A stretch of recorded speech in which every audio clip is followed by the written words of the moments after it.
Boa noite, pessoal. Espero que todo mundo esteja bem.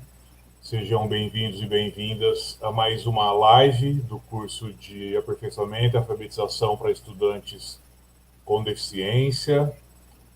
De novo aqui comigo a Clarice e a Mariana, que vocês já devem conhecer bem. Obrigado, meninas, por ajudar a organizar mais essa live, essa palestra aí do curso.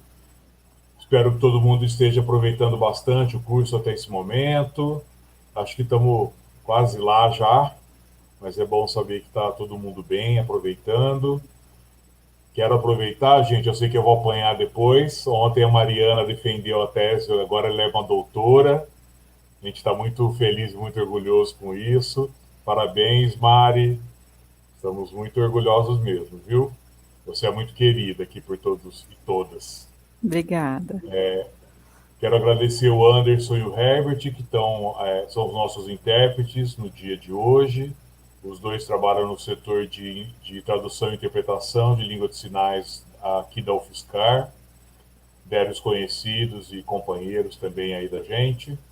E hoje o agradecimento especial para a Vanessa, professora doutora Vanessa Regina de Oliveira Martins. Primeiro eu vou falar o que eu acho da Vanessa, muito querida também, a gente se dá super bem, né, Van, desde quando a gente se conheceu. Ela também tem acompanhado o curso do Alfadef com a gente, foi na primeira edição, agora na segunda edição, vocês já tiveram, né, disciplina com ela. Vanessa trabalha arduamente nessa área, né, vou falar de forma geral, né, na área de surdez. Foi um grande ganho para o departamento de psicologia, para o programa de pós-graduação em educação especial. Ela entrou um pouquinho depois de mim, mas já produziu tanto que eu nem sei mais quem entrou primeiro, quem entrou depois. Sempre animada, sorridente, né, Van? É isso aí. Agora eu vou fazer a apresentação formal. O título da apresentação hoje: o cenário atual da educação das pessoas surdas em contexto inclusivo. E a Vanessa, a professora Vanessa, é pedagoga em educação especial pela PUCamp, psicopedagoga institucional e clínica pela Unibem, doutora e mestre em educação pela Unicamp, tendo as duas pesquisas voltadas à educação inclusiva de alunos surdos, professora adjunta nível 2 na Universidade Federal de São Carlos, no Departamento de Psicologia. Ela é também professora e pesquisadora vinculada ao programa de pós-graduação em educação especial, também aqui da UFSCar, líder do grupo de pesquisa em educação de surdos, subjetividades e diferenças. Eu vou arriscar o nome aqui, Ivan, se eu errar, você me fala depois. GPESD, acho que é isso. Os temas que ela estuda, né, que são de interesse: educação inclusiva, políticas educacionais e políticas bilíngues para surdos, pedagogia visual e pedagogia surda. E os estudos trazem o arcabouço teórico nas filosofias da diferença de abordagem francesa. Vanessa, boa fala, muito obrigado de novo por estar com a gente aqui mais uma vez, né? Na outra turma também a gente teve a honra de ter a Vanessa fazendo uma live aqui para os cursistas e para as cursistas. Aproveitem. Quem tiver pergunta pode anotar no chat, eu vou tentando recuperar, a Mariana me ajuda. Depois, ao final, a gente apresenta para a Vanessa, a gente discute um pouquinho, tá bom? Boa palestra para todo mundo. Obrigado novamente, Van. Obrigada, Nassim. Obrigada, meninas, pelo convite. Agradeço a oportunidade de estar falando com vocês hoje. Espero que vocês estejam aproveitando a disciplina que foi montada com muito carinho para que vocês pudessem aí, né, aqueles que não têm contato, não tinham contato anterior com a educação de surdos, pudesse aí se aproximar e a gente pensar numa formação continuada, né, para vocês professores que estão atuando na rede e que eventualmente podem ter contato aí com crianças surdas e a importância de pensar nesse aperfeiçoamento no campo da educação especial. Então, eu fico muito feliz e eu gosto muito desse momento, assim, dessa troca. Eu acho que é uma possibilidade da gente se aproximar e não ficar tão frio, né, quanto é, muitas vezes, o ensino remoto, esse contato nosso apenas, né, interação homem-máquina. Eu acho que a gente vê e poder conversar. Então, se vocês tiverem dúvida, tanto da disciplina quanto, né, das atividades que vocês estão fazendo e no estudo de caso que é proposto agora na última unidade, a gente pode conversar. Eu vou começar a projetar aqui aquilo que eu pensei em trazer um pouquinho para vocês e complementar um pouco do estudo, do que a gente vem conversando na disciplina aí, né, no curso. Deixa eu abrir aqui.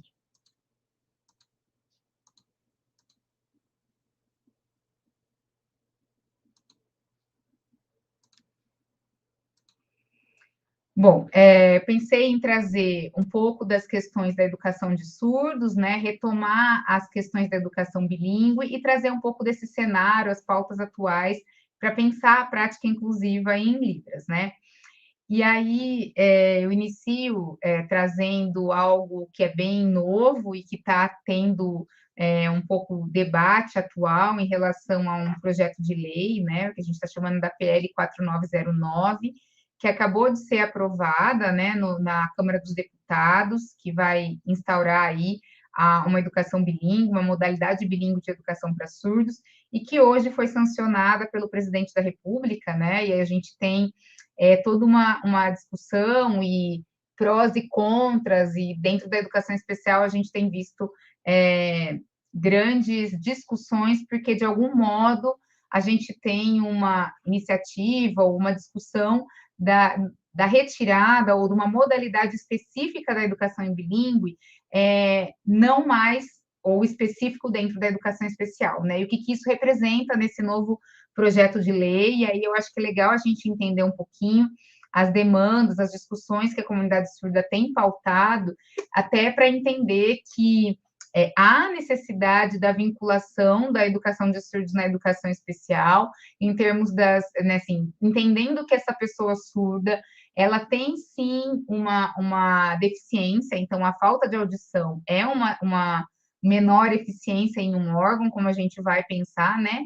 Em termos, quando a gente pensa no próprio léxico da palavra e deficiência, mas há toda uma construção e uma petição, uma reivindicação da comunidade surda para um reconhecimento desse corpo surdo, desse produto da deficiência a partir de uma diferença linguística, né?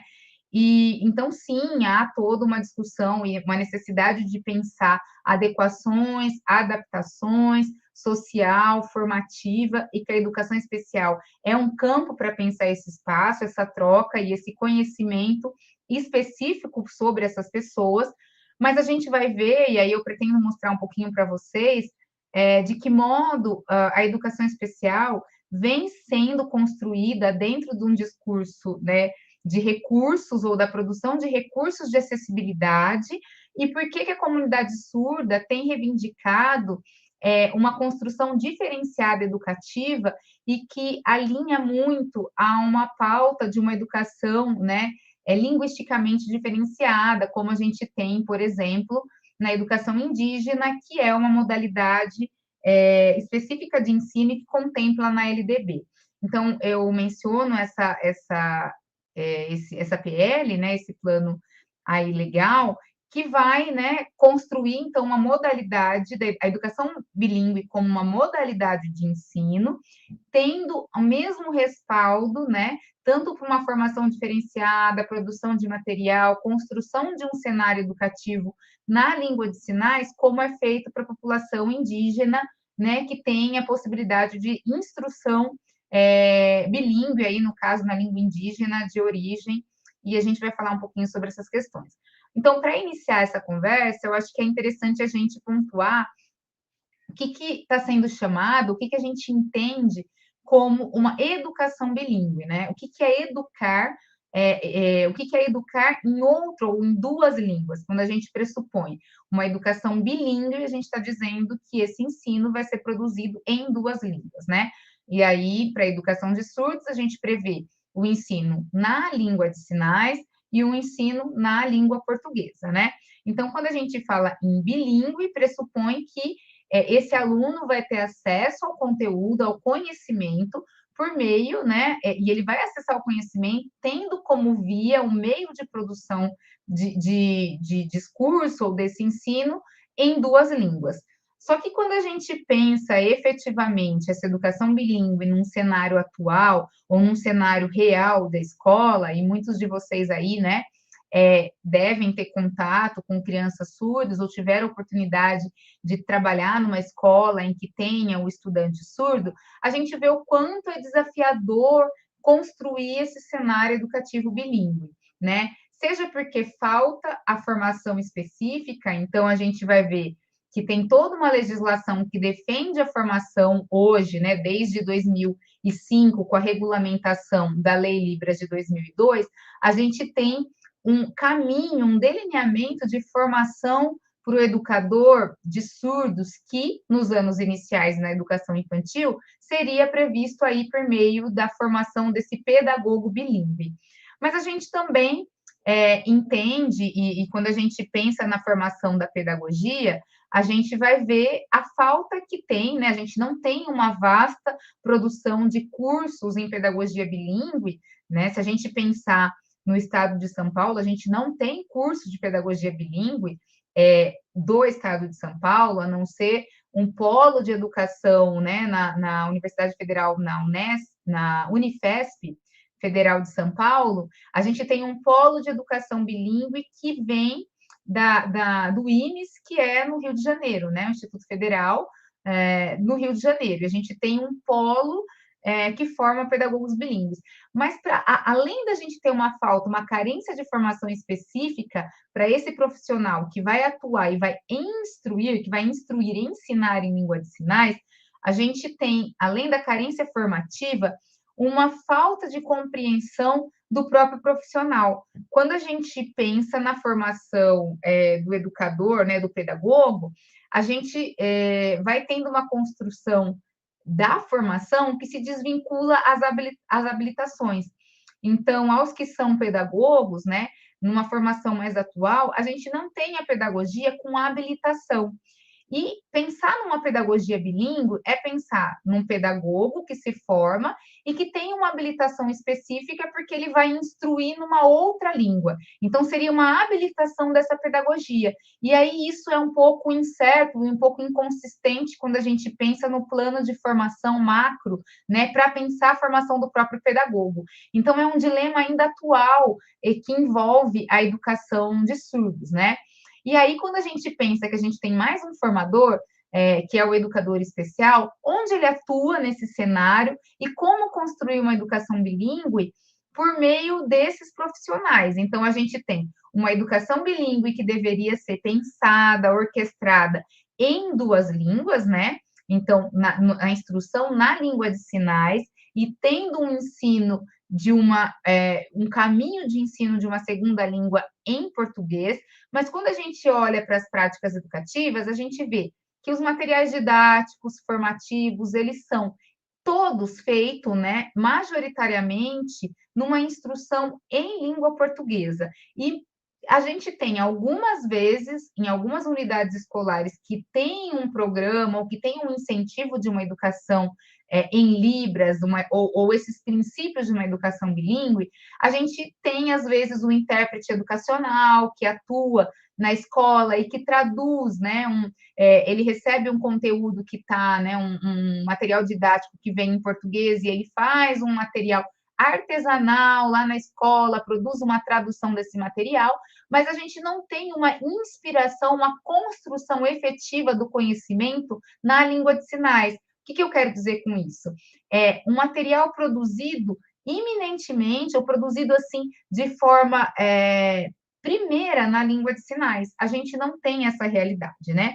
E aí a gente não tem o pedagogo bilíngue e acaba que o professor de educação especial entra nesse cenário educativo para fazer alguns ajustes, porque ele não é um profissional que vai atuar ou que vai instruir em todo o tempo na escola em língua de sinais. Muitas vezes o educador especial, ele não tem uma fluência na língua de sinais para fazer isso, e ele não tem só o aluno surdo para acompanhar na escola, ele vai atender outros alunos, né? E aí começa a ter o imbróglio, o problema em relação a esse cenário, porque o papel do educador especial é sim, né? Formar e auxiliar os educadores regentes, a escola, por um conhecimento, uma informação e ajustes daquele cenário para uma maior acessibilidade e recebimento desses estudantes com deficiência. Mas quando a gente fala da educação de surdos, a gente, e aí pensando que é uma educação que prevê uma instrução numa outra língua, eu não posso acessibilizar parcialmente o conteúdo ou parcialmente a escola ou orientar para uma formação continuada ao longo do tempo. Por quê? Porque esse aluno ele está ali para aprender e ele precisa aprender nessa outra língua da qual ele não tem um impedimento orgânico, tá?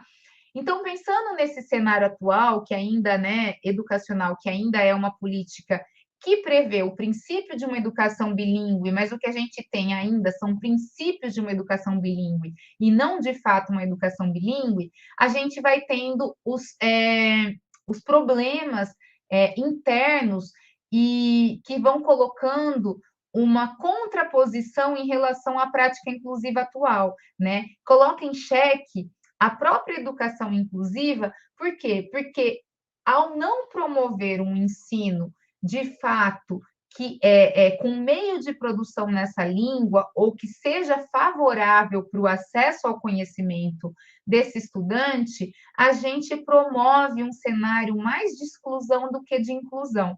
Então, desse modo, né, não estar junto em um mesmo espaço educativo não quer dizer que esse aluno está instruindo, está aprendendo, está compartilhando da aprendizagem, porque a gente pode estar no mesmo espaço e estar sendo, né, estar promovendo uma exclusão mesmo no mesmo cenário, né, no mesmo espaço físico que potencialmente poderia produzir trocas, né, e aí uma relação de aprendizagem.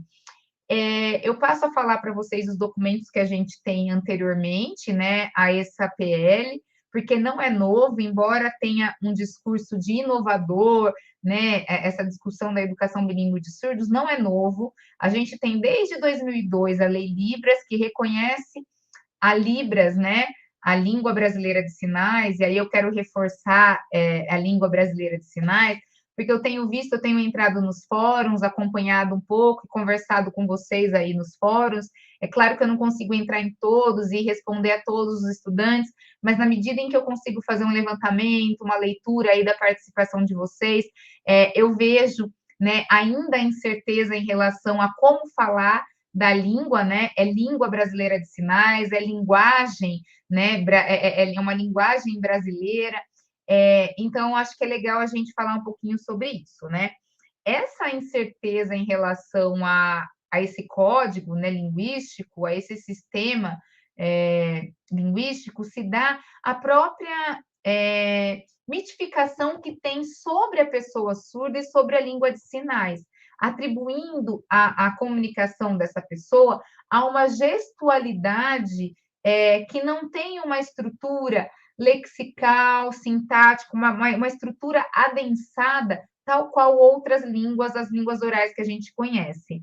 Então, sim, a língua de sinais, ela é uma língua que tem o mesmo status de uma língua como a língua portuguesa, por exemplo, né?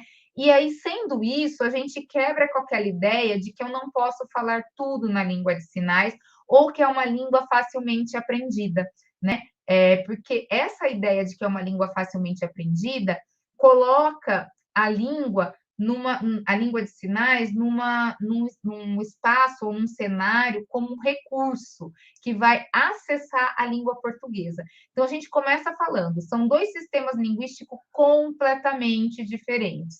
Língua de sinais, língua brasileira de sinais e língua portuguesa, elas não têm a mesma matriz de desenvolvimento de línguas. Então, por mais que a Libras seja uma língua brasileira e, portanto, seja uma língua de origem no nosso país, ela tem um atravessamento ou ela nasce de uma estrutura ou de uma árvore genealógica de línguas que vem da língua francesa e não da língua portuguesa, por exemplo, tá? Então, a gente tem uma correlação da língua de sinais com frases, e aí, por exemplo, a gente tem esse sinal na língua de sinais, que é configuração em P e que a gente usa para falar, né? Mas poderia começar com a configuração em F, porque é falar, então a gente atribui uma letra para estimular aí uma relação gestual entre português e Libras. Mas não, porque ela vem de correlação ao parlare da língua francesa, né? E aí quando a gente estuda a origem da língua de sinais e dá o desdobramento, e entende um pouquinho o estudo das ideias linguísticas, do desenvolvimento da língua de sinais, a gente vai entendendo, né, as correlações políticas, né? Então, por que a gente tem essa aproximação com a língua francesa de sinais? Porque a gente teve a vinda de um francês, o Rouet, para o Brasil, na instauração, né, na institucionalização e na organização do primeiro Instituto Nacional de Educação de Surdos, que é o INES, que eu já mencionei, e o Rouet, esse educador surdo, ele vem para o Brasil para ensinar essa língua, um pouco da educação que a França estava atuando e muito à frente de uma educação vinculada a uma gestualidade, e aí traz muita aproximação da língua francesa de sinais, né?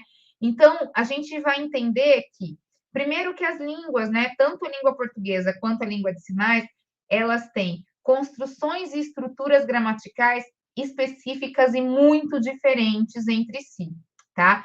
Então, por isso que um surdo brasileiro pode ter vivido anos aqui no Brasil e ter pouco conhecimento da língua portuguesa. Porque a gente tem, primeiro, uma educação, uma escola que, por mais que agora, desde 2005, tá? 2002 a gente tem o reconhecimento da Libras como língua, né, como uma língua, como um meio de comunicação e expressão, mas ela só é regulamentada, essa lei, em 2005. Então, é a partir de 2005, com a regulamentação da Lei Libras, que a gente vai tendo um desenvolvimento, né, e uma organização de como e quais são as regras de estabelecimento educativos para uma educação bilíngue de surdos. Então, quando a gente fala em educação bilíngue de surdos, não é em 2021, com a sanção do documento que o Jair Bolsonaro assina, que a gente tem um ineditismo de falar de uma educação bilíngue. Não, porque em 2005, né, em 2002, a gente teve a sanção desse documento feito pelo Luiz Inácio Lula da Silva. Então, não é uma política de governo ou deste governo, embora a gente veja hoje uma maior visibilidade da língua de sinais, até por uma campanha, né, todo um desenvolvimento, uma campanha eleitoral tal.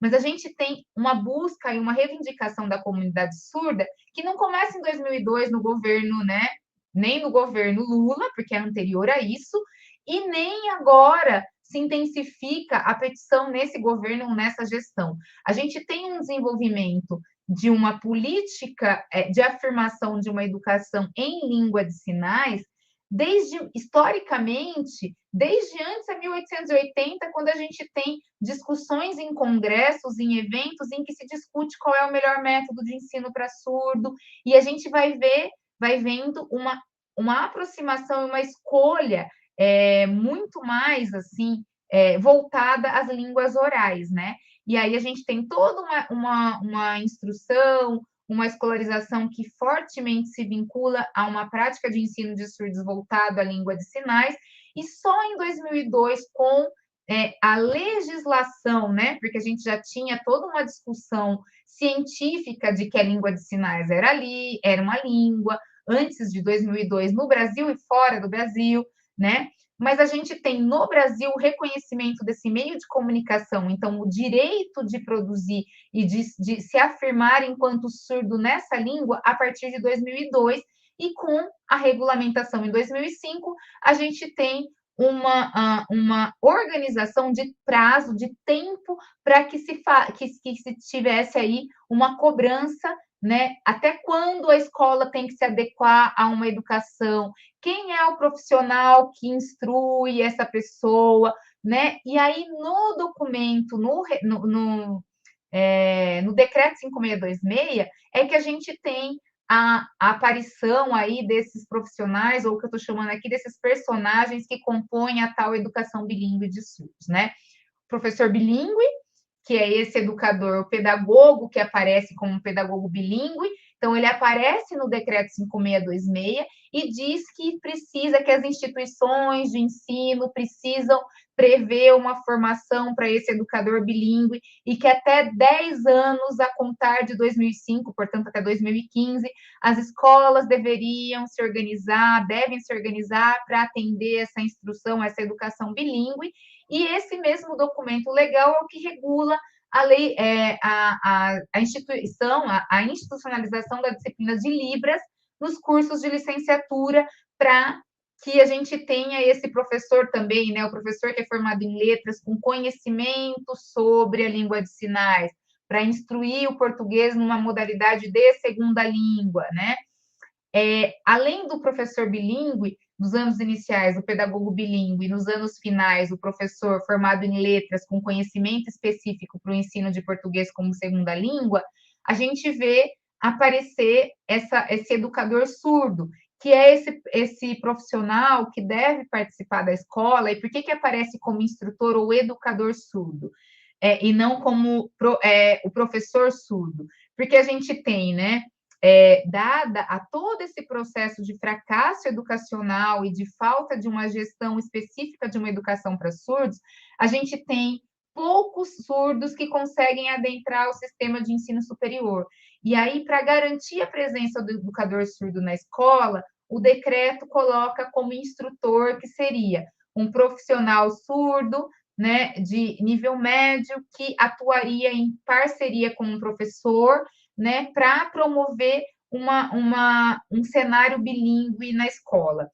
Por que pode parecer assim, por que tem que afirmar que tem que ser um educador surdo?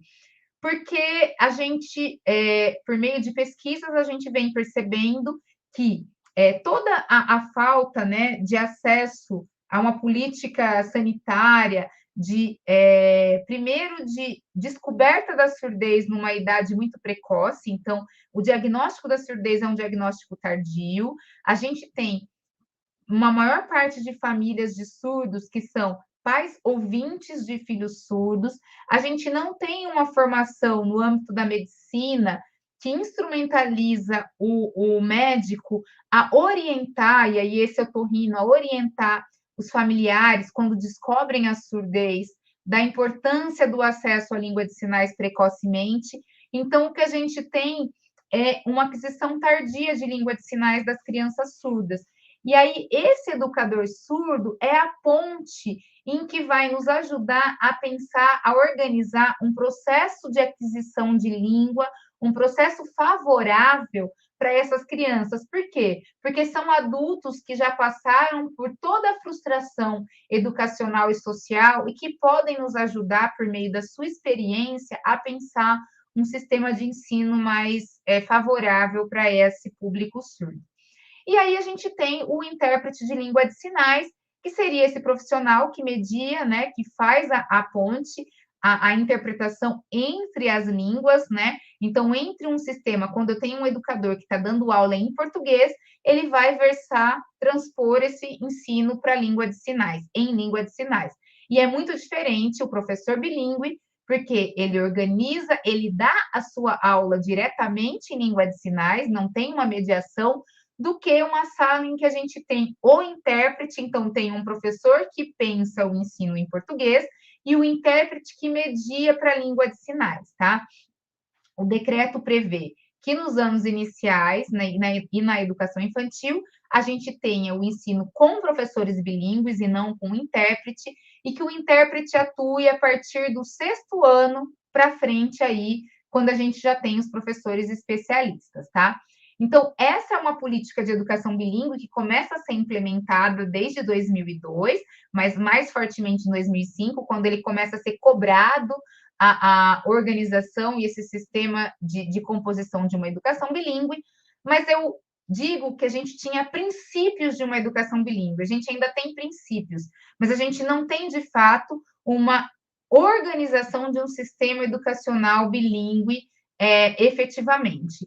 E aí a gente tem os entraves que vai se articulando por meio da política inclusiva, e é um sucesso, e ao mesmo tempo em que instituir uma política inclusiva ela é uma vitória quando a gente pensa na necessidade de reivindicar o direito de acesso a todas as pessoas ao sistema de ensino. A gente não está falando de uma escola especial, no sentido de ser uma escola que vai se dar fora de um sistema público de ensino.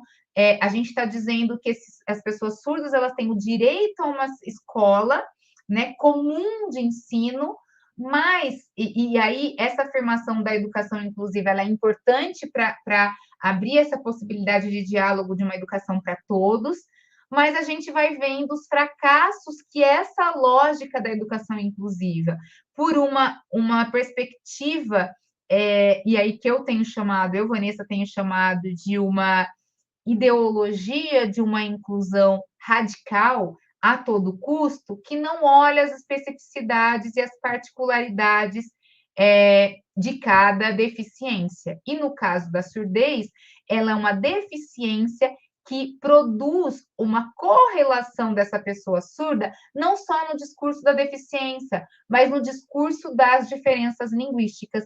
Então, essa educação de surdos, ela precisa beber um pouquinho de como é feita uma educação linguisticamente diferenciada. E é por isso que, desde 98, os surdos reivindicam a fazer parte, né, de um documento que nasce em 2008, que é o direito de uma política linguística diferenciada na escola, né? Por quê? Porque isso é assegurado para uma educação de imigrantes. Isso é assegurado, né, para uma educação de imigrantes, quando eu digo em escolas de fronteira. A gente vê essa discussão em escolas de fronteira. A gente vê essa discussão em escolas indígenas.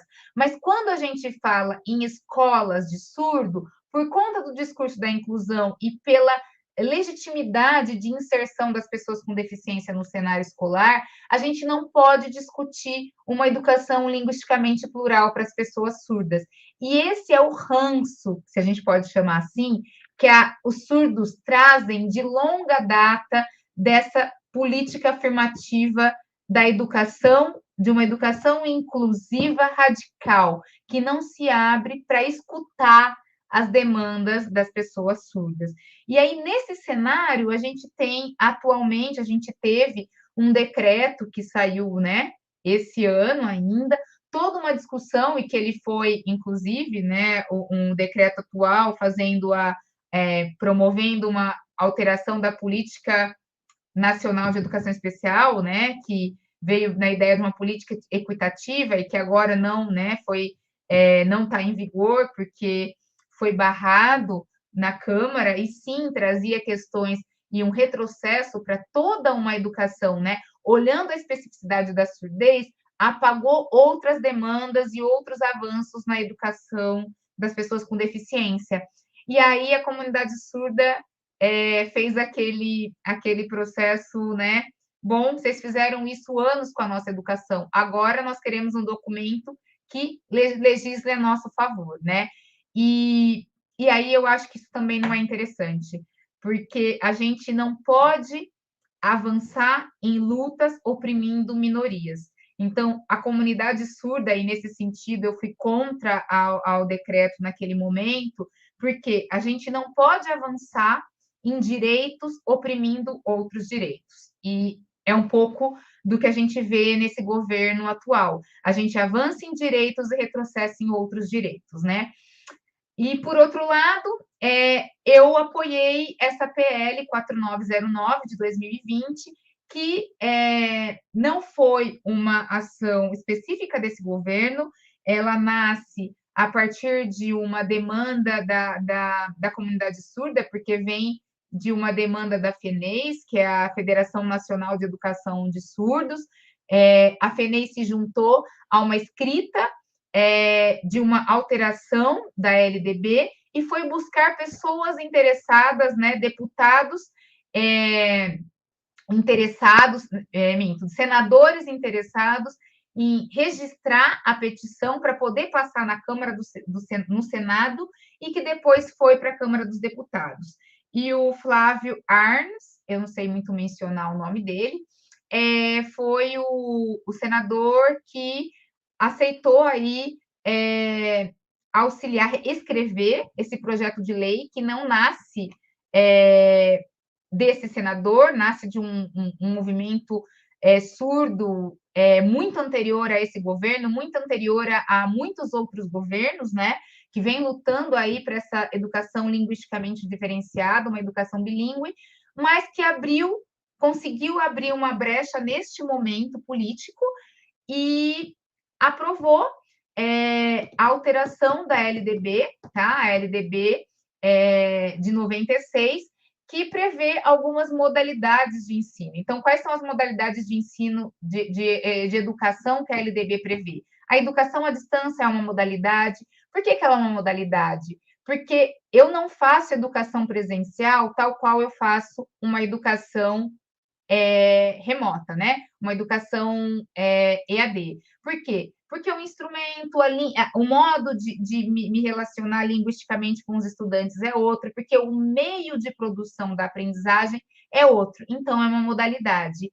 Eu tenho a modalidade da educação especial, que ela transversaliza as outras modalidades. Mas por conta desse descompasso da política inclusiva, os surdos reivindicaram, né? A gente tem a modalidade indígena. Por quê? Porque o meio de produção de conhecimento dessa população não é o mesmo de produção de conhecimento de uma educação feita para uma outra população, né? Uma população brasileira que falante da língua portuguesa. E essa mesma ideia a gente tem na produção de uma modalidade de educação bilíngue. Por quê? Porque quando a gente olha os documentos que regulam a instrução, a educação, né, inclusiva, e aí a gente vai olhar a política do AE, que vai entender o ensino de surdos, né, feito na educação inclusiva por meio de recursos que vão acessibilizar ao acesso a uma didática, aos processos pedagógicos, e a gente vai vendo que essa é a construção da ideia de um atendimento educacional especializado, é se colocar como, né, se a gente coloca, eu destaquei o artigo aí que vai mencionar a lei que regula o AE, e a gente vai ver, né, lá no parágrafo 3, no artigo 3, no item 3, fomentar o desenvolvimento de recursos didáticos e pedagógicos que eliminem as barreiras do processo de ensino e aprendizagem. E aí, quando a gente olha, né, especificamente no artigo 5, que vai falar desses recursos, a gente vê que a Libra está sendo colocado como um recurso, tal qual Braille, tal qual um laptop, tal qual um sintetizador de voz, tal qual um software para comunicação alternativa, mas uma língua jamais será um recurso. Ninguém coloca o português como um recurso, porque uma língua produz realidade, produz cultura, ela é um meio de produção de conhecimento. E quando a gente sistematiza a Libras como um recurso, a gente começa a ter os problemas, ainda que a gente tenha os princípios de uma educação bilíngue, a gente não consegue efetivamente produzir uma educação bilíngue. E aí a gente vai tendo uma política fraca educacional para surdos, uma política que não empodera a circulação da língua de sinais, que não centraliza o ensino nessa lógica, né? E aí, a ideia que eu quero trazer aqui para vocês, a defesa que, e aí eu quero retomar que não é novo dizer uma educação bilíngue não é nova, o que traz de novidade nessa PL, que foi agora sancionada, é dizer que ela é uma modalidade, porque ser uma modalidade coloca o direito, ao ser uma modalidade, de produção de conhecimento, de materiais nessa língua, de formação específica para essa língua, e aí talvez a gente tenha avanços a depender de como isso vai ser implantado nas redes municipais, tá? Uma coisa é eu ter uma lei, outra coisa é eu produzir uma política da lei, né? E aí a gente precisa construir uma política da lei, né? Então, no PNE, no Plano Nacional de Educação, a gente vai ver que há um indício, e isso é retomado agora nessa política, nesse plano, na PL de 2020, agora, sancionada agora, que retoma esses 3 espaços, né, de educação para as crianças surdas, né, para os alunos surdos, em salas de surdos, em escolas de surdos e em escolas inclusivas. O que isso quer dizer? Que eu posso ter escolas bilíngues, né? Não se chama escolas de surdos, mas se chama escolas bilíngues. E o que são essas escolas bilíngues? Seriam as antigas escolas de surdos, escolas em que eu tenho vinculado o ingresso desse estudante pela condição da surdez, e essas escolas instruem em língua de sinais. Eu posso ter classes bilíngues de surdos, que são projetos que são vinculados dentro de escolas comuns, então escolas municipais, públicas, que produzem um programa bilíngue, que tem salas de instrução bilíngues para surdos, e eu posso ter escolas inclusivas que não têm salas bilíngues, mas que colocam um intérprete de língua de sinais nessa sala. Então, veja, classe bilíngue e escola inclusiva com proposta bilíngue são coisas diferentes, e a gente precisa ter clareza dessa distinção. E por que o educador especial deve saber dessas questões? Por que é importante para vocês, educadores especiais, ainda que eu não tenha um conhecimento da língua de sinais, eu não consiga instruir em língua de sinais, por que é importante eu entender essa política bilíngue? Porque é por meio desse conhecimento que eu vou reivindicar em parceria a construção de uma política bilíngue na escola em que eu atuo, já que eu represento, né, enquanto educadora especial, eu tenho um compromisso com essas pessoas e com esse público-alvo da educação especial, tá?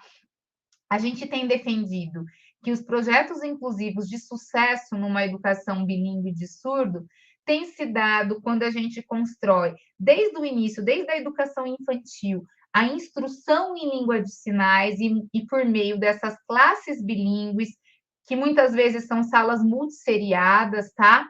Com profissionais, educadores que instruem diretamente na língua de sinais para favorecer tanto o empoderamento desse surdo, quanto um acesso a essa língua de um modo mais natural, tá? Eu mostro para vocês algumas representações de uma pesquisa que eu acabei de finalizar em 2020 agora, com a FAPESP, e aí mostrando um pouquinho do que eu encontrei em escolas inclusivas com propostas bilíngues, algumas realidades de salas bilíngues, então, escolas municipais com salas bilíngues, e aí com salas de surdos, né, instruindo essas salas do modelo A que vocês estão vendo. A gente tem sala multisseriada de 1º ao 5º ano, uma docente que rege o ensino em Libras de 1º ao 3º e uma outra docente 4º e 5º. Então, é uma sala multisseriada, mas com instrução específica para alunos surdos em língua de sinais.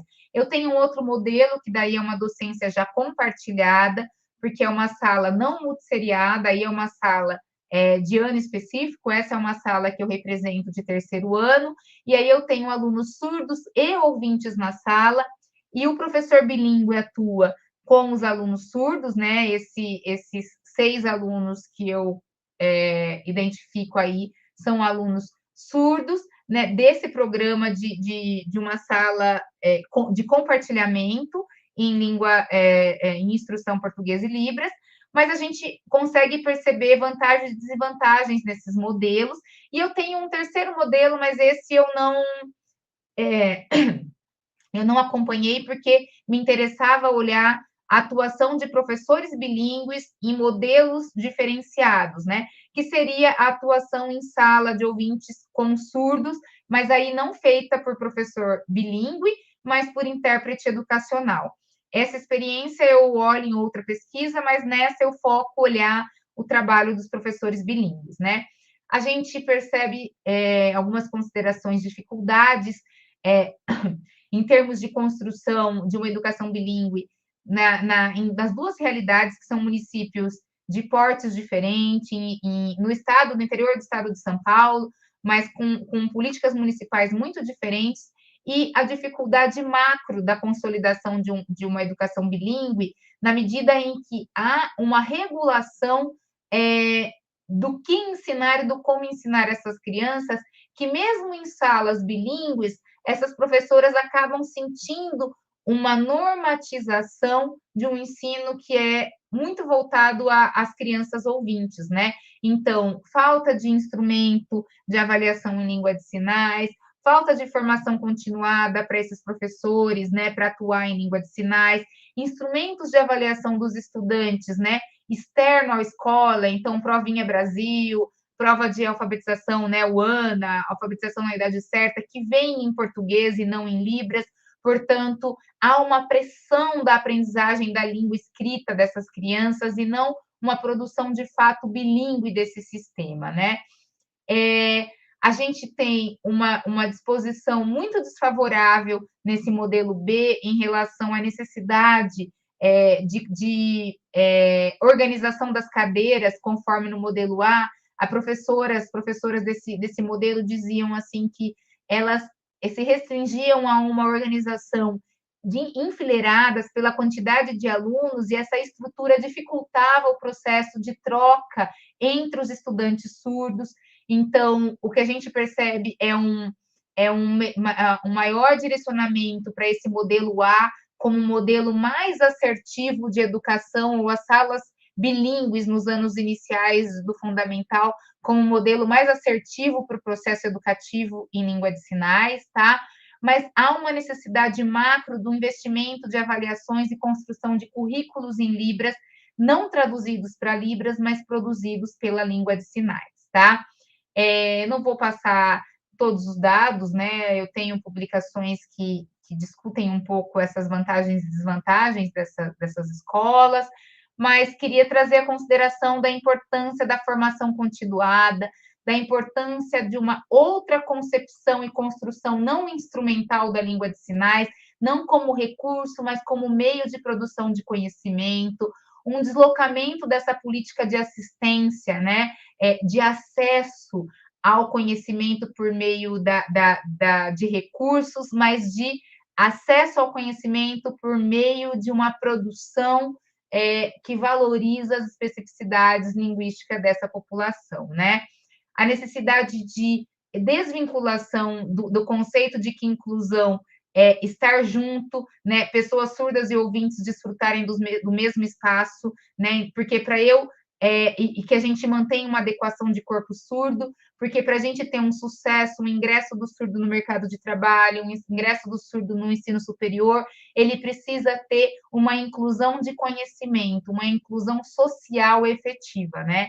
E aí a gente vai ter menos uma política de reparo que complementa ou que adequa o ensino de surdos ao ensino que é feito para ouvinte, e a gente vai possibilitar uma política linguística educativa mais efetiva e cultural para essas pessoas, tá? A gente tem que desenvolver esses processos por conta da necessidade da escola se alinhar à responsabilidade da aquisição de língua de sinais de crianças surdas, que ela ocorre tardiamente. E aí eu compartilho com vocês, né, finalizo compartilhando um projeto que eu tenho desenvolvido, que é um projeto hoje, a gente passou a não ser mais um projeto de extensão, mas um programa de extensão, um programa de ensino, pesquisa e extensão, que tem produzido materiais em Libras e produzido conteúdos, formação e pesquisa que direcionam a produção de um conhecimento em Libras nesse projeto muito mais voltado à criança surda, né? A gente pode deixar depois para vocês, eu não vou conseguir falar de tudo isso, porque acho que vai ser muita coisa, mas esse projeto a gente consegue trazer uma produção aí que amplia a discussão simbólica, né, por meio da língua de sinais, que possibilita um acesso ao conhecimento na língua de sinais, uma construção enunciativa em língua de sinais, tá? E acho que agora na unidade 3 vocês vão ter, eu deixo para vocês algumas das produções do projeto #Casa Libras, e com isso eu espero que a gente amplia a discussão aí do que eu tenho pedido para vocês no estudo de caso, em que eu peço para vocês levantarem mídias ou levantarem, né, vídeos imagéticos que possibilitem uma construção de conhecimento que não esteja vinculada à produção da língua oral, tá? Então, a ideia é que vocês façam um levantamento, a gente deixa exemplo para vocês lá do estudo de caso e compartilhem nos fóruns para que a gente possa conversar um pouquinho sobre essas produções imagéticas em língua de sinais. E esse eu coloco como um desafio da atualidade, desse cenário nosso, né? A construção de um sistema educativo bilíngue que não olhe para a língua como um recurso e que não olhe o sujeito surdo como um corpo a se adequar para chegar a uma lógica de um corpo ouvinte, tá? E aí eu agradeço vocês, e aí acho que agora a gente então conversa, passa para a nossa conversa aqui. Eu paro de compartilhar e aí a gente volta para conversar, e aí as perguntas que forem surgindo, eu estou aberta para a gente conversar. Obrigado, Van. Obrigado, Anderson. Obrigado, Herbert, por acompanhar a Vanessa. Bom, eu acho que me parece que alguns comentários mais comuns aqui. Vanessa? Cadê Vanessa?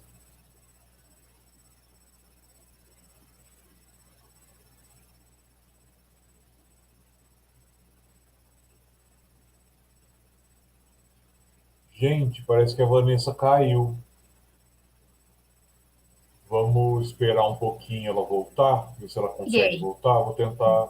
Ah, Desculpa, eu voltou. me desliguei. Eu que saí aqui sem querer. Vamos lá. Imagina, Vanessa. Uma coisa parece que todo mundo concorda, entende a importância da educação bilíngue, o que é importante, né? Eu acho que é isso que me parece que tem sido defendido pela área, por vocês que estudam a área. E a outra coisa, que é uma coisa que a gente mais ou menos espera já, é a falta de intérpretes, né?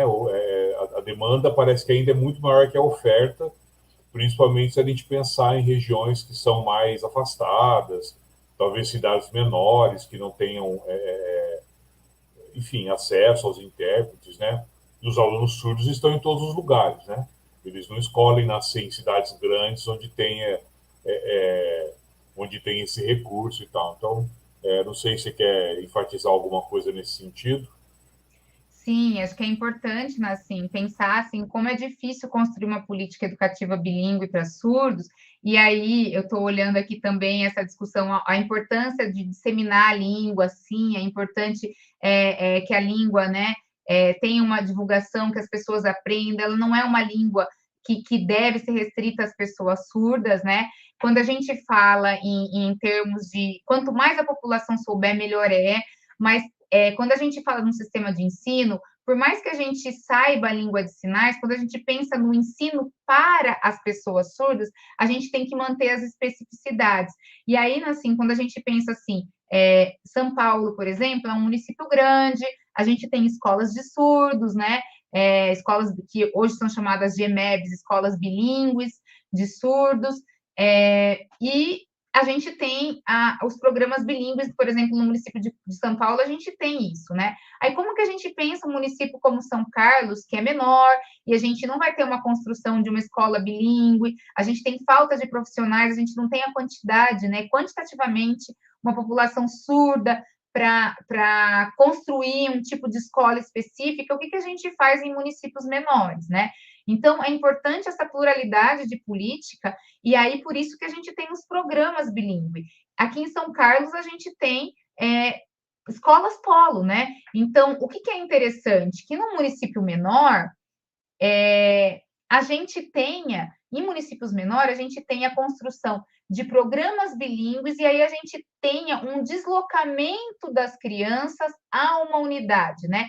Então, como que fica o direito da criança surda? E isso é uma questão muito discutida nas prefeituras, né? o direito das crianças surdas de estudar na escola próxima da sua casa, porque é um direito da família e um direito do aluno ter o ingresso, a matrícula numa escola mais próxima da sua residência, né? Mas a gente também tem que entender que é muito difícil a gente construir uma educação bilíngue em todas as escolas, porque isso prevê um recurso para formar todas as pessoas, né, em todas as escolas.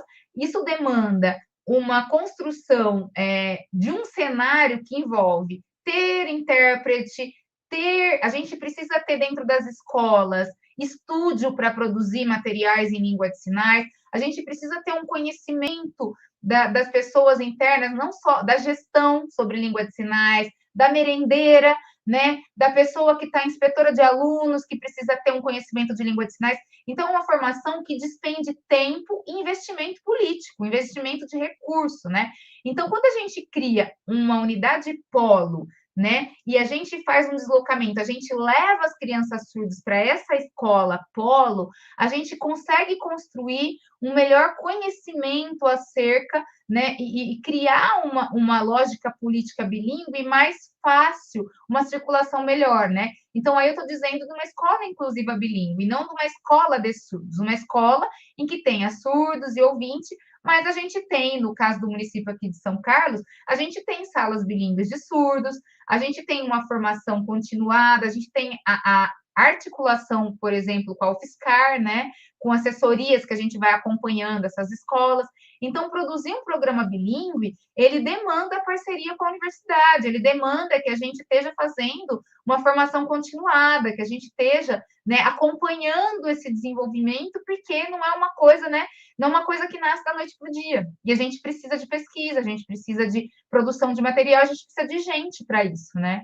Não sei se eu respondo, mas é um pouco isso que eu penso, assim. Acho que sim, Ivan. Tô todo mundo aqui concordando com você, com a sua fala. Aliás, eu esqueci de falar, todo mundo agradecendo e elogiando toda a sua fala, né, desde o começo, concordando bastante, inclusive. Eu consegui anotar, acho que 3 perguntas aqui, Ivan, vou tentar trazer para você. A Ana Paula pergunta o seguinte: professora Vanessa, você fala sobre a carência de formação, né, dos professores para atuar na educação bilíngue. Nessa perspectiva, o que fazer com esses estudantes surdos até que tenhamos, até que os professores e professoras tenham essa formação?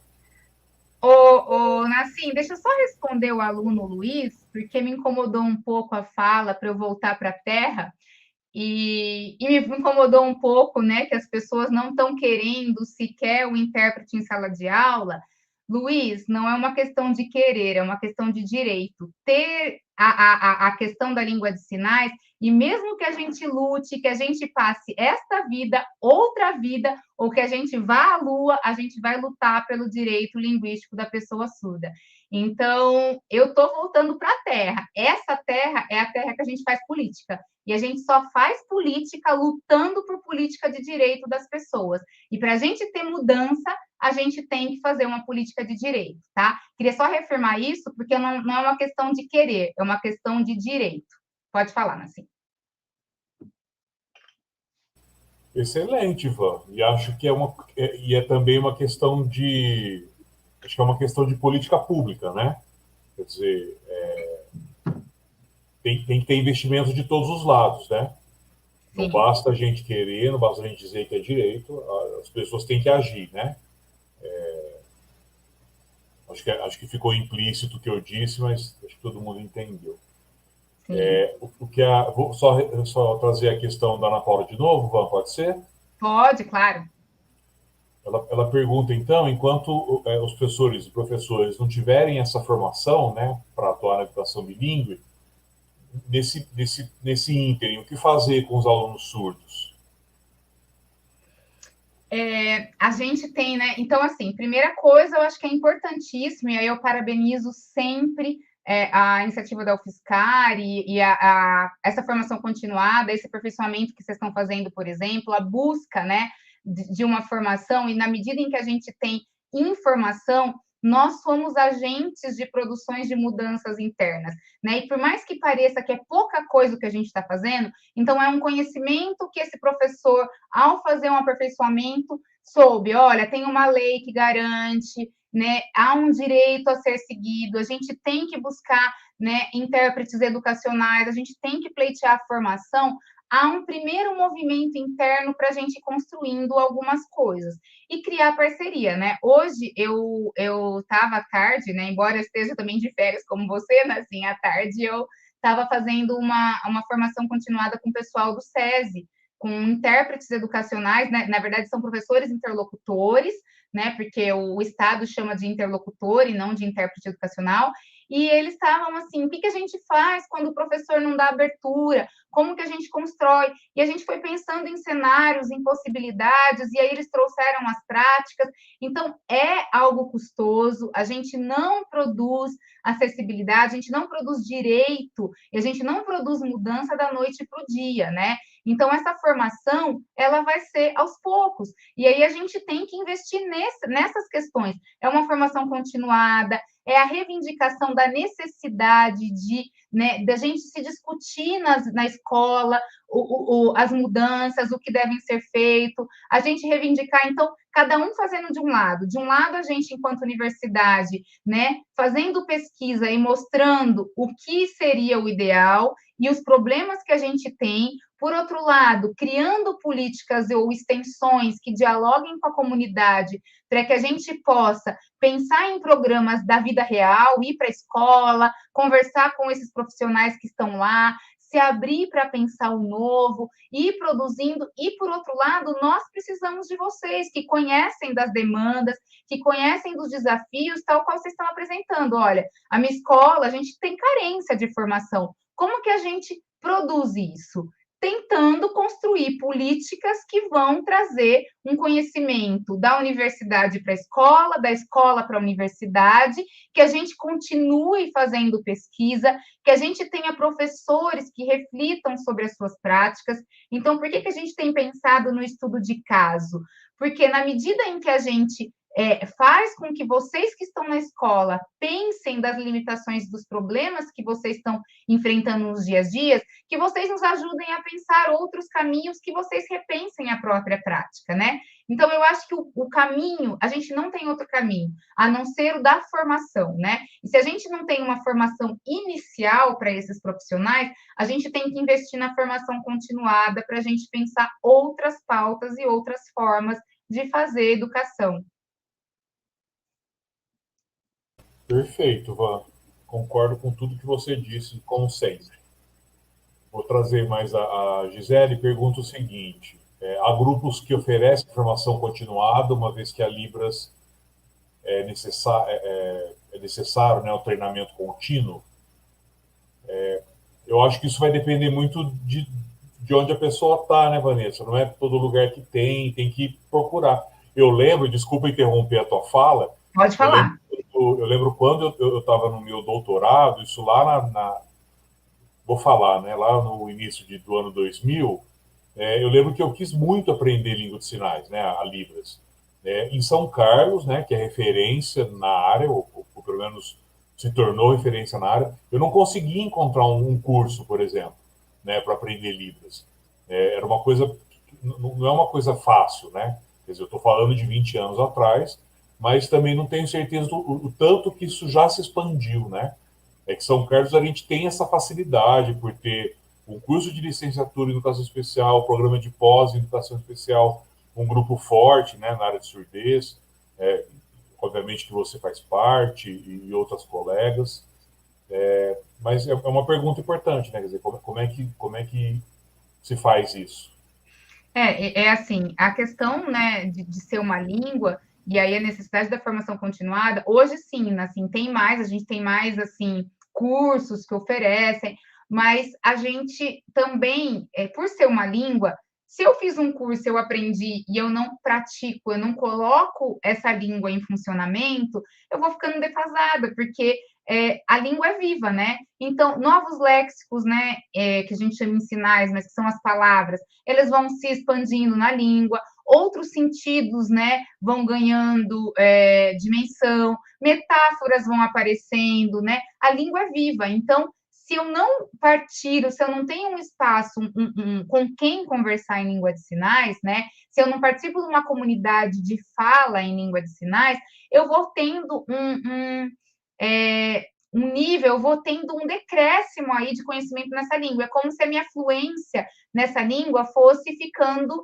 menor, e é isso para qualquer língua, né? Se eu falava inglês e hoje eu não tenho mais contato, eu vou ficando enferrujada, e eu brinco, né? Que eu tô sempre querendo falar em língua de sinais, eu nunca falei tanto em língua de sinais quanto no remoto, porque eu e o Guilherme, nós fizemos tanta parcerias agora, né, com o Casa Libras e outros programas e projetos, que a gente acabou, assim, todos os dias nós estamos falando. Então, assim, não é desculpa para não falar em língua de sinais dentro de casa. A gente tem pessoas, a gente pode falar com pessoas, a gente pode se aproximar e pode buscar, mas a gente precisa ter realmente um investimento contínuo né, uma vez que eu não sou surdo e eu não dependo dessa língua para minha sobrevivência, eu preciso criar espaços em que eu vou me colocar em fala nessa língua para que eu tenha um uso e que isso melhore minha compreensão,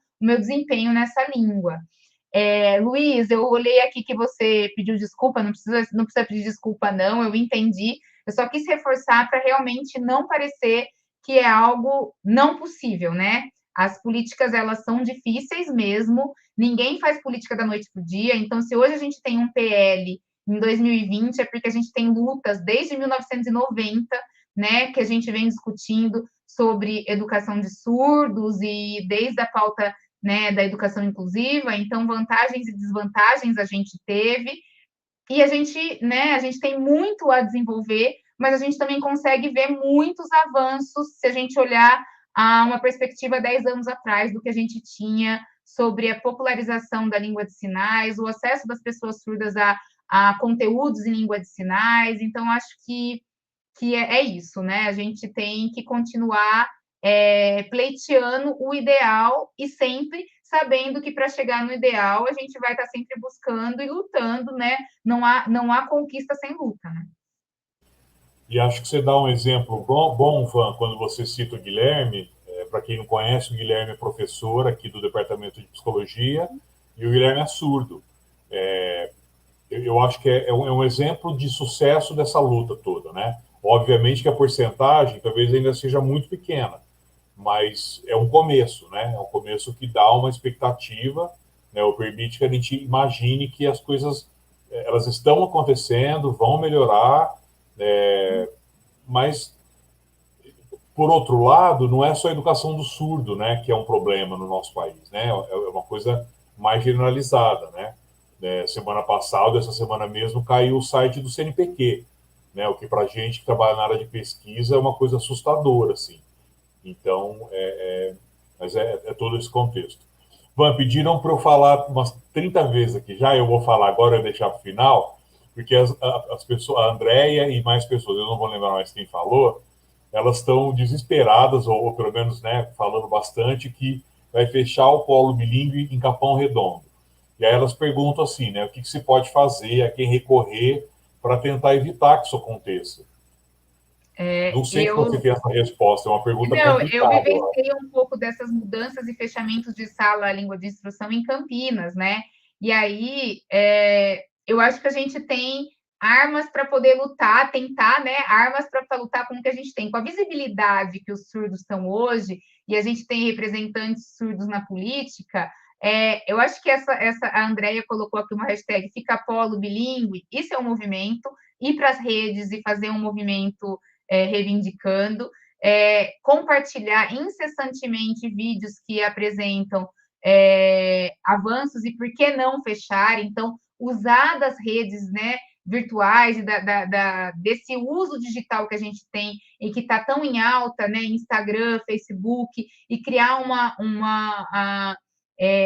ampla divulgação desses movimentos, porque a gente não pode ir para a rua, né? A gente não é para ir para a rua, a gente está vivendo uma pandemia e a gente tem que lutar com outras armas e fazer movimentos aí com familiares, né? Familiar, quando ele discute ou ele vai para o Ministério Público e diz, olha, esse é um modo de educação que eu quero para os meus filhos, né? A gente tem que ter uma resposta da secretaria em relação a isso. Então, mobilizar, né, fazer cartas denúncia, os familiares reivindicar, né, os seus direitos no Ministério Público, fazer grandes chamadas aí que façam a circulação e que mobilizem dentro de redes, das redes virtuais que a gente pode usar, e usando isso é fazer política, né? Isso é a gente construir com o que a gente tem alguns caminhos para pensar esse avanço, tá? Queria pedir, Clá e Nassim, eu coloquei aqui no chat nosso privado o link do YouTube do Casa Libras, para quem quiser conhecer um pouquinho mais o nosso canal. A gente coloca lá no canal, né, as histórias que estão sendo produzidas.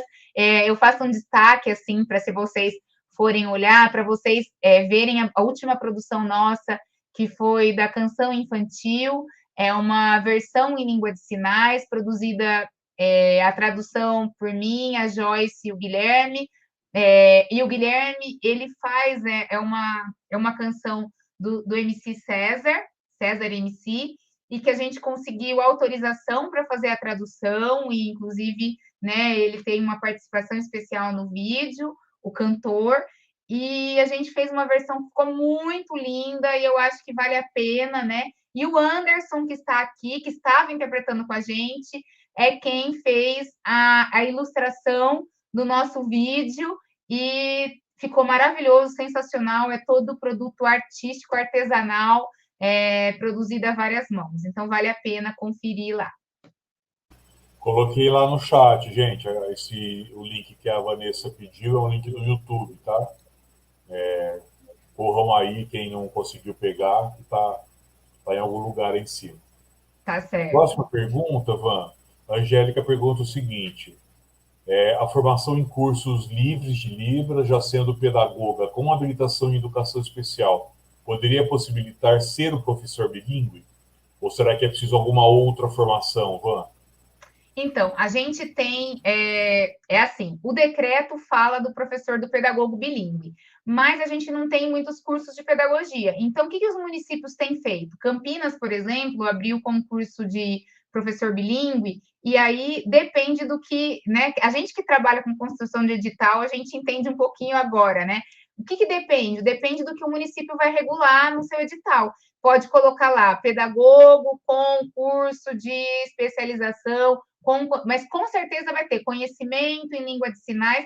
Algumas prefeituras fazem provas práticas para ver o conhecimento e nível de desempenho em língua de sinais, né? Então, isso depende de como vai sair no edital, já que é uma formação muito nova, com poucos cursos, então nenhum edital vai fechar para um curso de pedagogia bilíngue, porque você vai ter meia dúzia de gente formada, e no estado de São Paulo, por exemplo, a gente não tem essa realidade. Então, o edital vai abrir o edital a partir do interesse daquele município, de quem está construindo o edital, do que se entende que é importante para aquele profissional, né? Mas aí eu já indico, e aí depois a gente pode divulgar. O ano que vem nós vamos abrir uma especialização da UFSCar, né? Eu vou estar na coordenação dessa especialização, que vai ser uma especialização para a educação bilíngue, com foco na pedagogia bilíngue, né? Então, a gente vai ter duas, né? É um curso que vai abranger duas possibilidades de habilitação dessa especialização, que aí o profissional vai escolher, ou, né, no segundo ano, vão ser um curso de 2 anos, primeiro ano com formação geral, o segundo ano específico, ou na pedagogia bilíngue, ou na interpretação educacional. E aí depende aí qual o campo de trabalho em que essa pessoa quer se especializar, né? Então, a Débora colocou assim, a prova prática é muito importante, não seria melhor? Seria, mas isso depende de quem está fazendo o edital e de várias variantes, né? Se você tem gente, quantidade suficiente para fazer as provas práticas, se você, né, o que vai demandar em termos de tempo para você poder colocar esse edital, enfim. É toda uma complicação, então é muito difícil, a gente não tem como dizer o que vai ser previsto no edital. O edital, ele é composto por uma equipe que pensa o edital. E aí, né, o que a gente sabe que tem que ter é a licenciatura, e se for anos iniciais, a pedagogia. Agora, para pensar no que é a pedagogia bilíngue, se vai ser 30 horas de Libras, prova prática de Libras, uma especialização em pedagogia bilíngue, isso depende do edital. Muito bom, Van. Aqui na universidade, inclusive, a gente tem essas questões, né? Quando a gente vai contratar um professor para o curso de tradução e interpretação, por exemplo, eu acho que inicialmente a gente pedia um certificado que comprovasse, e mais recentemente a gente está pedindo para uma atividade prática, né? Por exemplo, dar uma aula em Libras, então a gente também tem repensado Isso. um pouco isso. A gente E tem esse curso que adequado, agora. né, assim. Mesma coisa os professores de Libras. A gente tem hoje a formação Letras Libras, mas ela não é suficiente para a gente abrir. A gente que abre concursos aqui, quer trazer professor, a gente tem que colocar, né? Pedagogia, Letras Libras, isso e mais, porque a gente tem que construir um edital que a gente traga a gente para trabalhar, né? Então, depende muito da realidade do município, da realidade, né, de quem está pensando edital, do que essa pessoa que está construindo o edital sabe sobre as especificidades desse campo. Então, é muito vasto pensar no edital. Isso mesmo, Van. E, gente, fiquem atentos aí ao curso que a Vanessa falou, que o grupo que está ofertando é um grupo que eu assino embaixo. Não que minha assinatura seja importante, mas É talvez. importante. A sua assinatura me fez entrar, serei sempre grata, na Universidade Federal de São Carlos. Sou muito feliz por isso. Van, a última pergunta que eu tenho aqui, tinha mais uma, mas acho que você já respondeu em relação à formação. Eu acho que essa pergunta, eu não consigo saber quem perguntou. O apelido que fica ali é, Jumaria AMC, acho que é isso. Ela pergunta assim: e as salas de recursos? Esses alunos surdos não precisariam ir mais para o AE? Eu acho que essa é uma questão importante, né? Essa questão de o aluno surdo vai para o AE, ou ele fica só na sala regular, ou só na sala bilíngue. Acho que é uma conversa importante. Depende, né? Assim, olha, quando eu atuava como professora bilíngue no município de Campinas, a gente via que os alunos surdos, por mais que eles tivessem direito a ir para a E, como a gente tinha, eles não tinham questões assim para trabalhar no contraturno, complementar aquilo que a gente estava vendo, porque eles viam, né, o conteúdo em língua de sinais, então a gente trabalhava aquisição de língua, a gente ofertava oficinas de Libras e tal, então eles acabavam não indo para o AE. Agora, tudo depende de como o município está organizando essa proposta educacional bilíngue. Muitas vezes, o município opta por um professor interlocutor, por um intérprete, e aí não é suficiente aquilo que ele está vendo, aquele espaço em sala de aula, e o AE ele pode ser um espaço complementar. Daí, como complementar? Um espaço de produção, de conversas em língua de sinais, porque, como eu disse, as crianças surdas, elas entram com aquisição tardia de língua de sinais. Então, a gente pode desenhar o AE com uma outra proposta, não que ele seja complementar para auxiliar no que o aluno está vendo em sala de aula, porque se ele tem uma modalidade bilíngue, o professor tem um conhecimento que ele vai instruir naquela língua, mas o tempo de exposição à língua de sinais para a criança surda, quanto mais melhor. Então, se ela vai para um AE complementar e daí ela está fazendo ali um espaço de oficinas de Libras, de produções em língua de sinais, de trocas com adultos surdos, não sei, né? Um outro cenário, a gente não vai extinguir o AE, ele vai ser uma outra forma ou um complemento, uma ação que vai auxiliar a essa demanda que a gente tem específica dessa realidade da criança surda, né? Mas eu acho que a gente precisa, na medida em que a gente reorganiza essa modalidade bilíngue, a gente vai ter que reorganizar, inclusive, o AEE, inclusive a ação do educador bilíngue em parceria, né?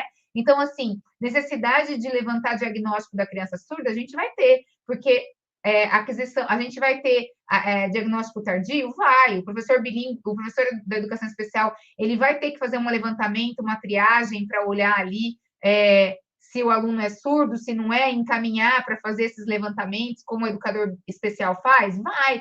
Por quê? Porque a família, a gente continua no Brasil e não é de uma noite para o dia, a gente não tem política de saúde pública que vai diagnosticar inicialmente essas crianças, né? Então, a gente vai precisar da educação especial, né? Então, eu acho que quanto mais parcerias, melhor. Eu acho que quanto menos a gente briga entre si e mais a gente constrói uma política integrativa, melhor é, né? Para a gente fazer e ter mudanças.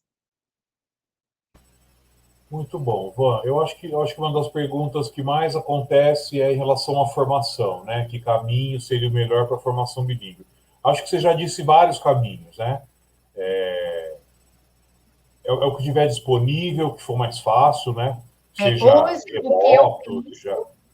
que a gente precisa, a gente pode caminhar aí por meio da especialização, porque a gente tem a pedagogia não vai ser uma habilitação, ela não é mais habilitação, né? Então, talvez a gente especializar um conhecimento, mas aí a longo prazo, né? Esse curso que a gente vai ofertar é de 2 anos, eu ainda, quando passou na ProEx, veio essa diretriz, mas por que um curso de tantas horas? Já está quase uma graduação, falei, porque o decreto coloca o educador bilíngue, e para você formar alguém na língua de sinais que vai entrar sem o conhecimento da língua de sinais, e para eu prever que ele vai educar em língua de sinais, ele precisa ter tempo para aprender essa língua, né? Então, não dá para fazer em 6 meses, não dá para ser um curso em 1 ano, né?